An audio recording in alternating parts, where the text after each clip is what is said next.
everybody, how you guys all doing out there? You know, I'm sorry I haven't come out with a new video in probably the past week. I had gotten a little sick there, and then work started, and I'm trying to do work and still be sick and trying to get over that. So I've just been a little bit preoccupied with getting a little bit healthier and better. But you know, happy New Year's to all you guys out there, you know. But I'm here to show you what I've done to my car. Here's a little glimpse of what's going on here. So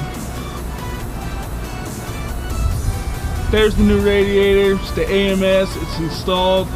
Kind of had to fab up these little brackets right here to hold it down with the aluminum bracing at the bottom. And hey, I gotta say, it works pretty damn good if you ask me. But not too shabby. Not too shabby. Coolant temps now stay around, I would say roughly around 160, 170. Haven't had any issues with it overheating even whatsoever.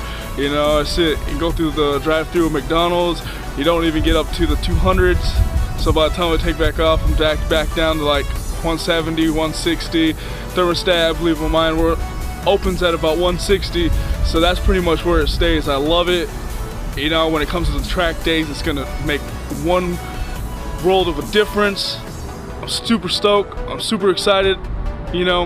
And if any of you guys out there are debating whether or not you should upgrade your cooling system on your car, I would say most definitely. It don't matter if it's naturally aspirated or, you know, if it's turbo, most definitely. But if it's naturally aspirated, do it. It's only going to add to the fact that you are having a better vehicle, you know, maintaining it better, keeping it cooler, better performance.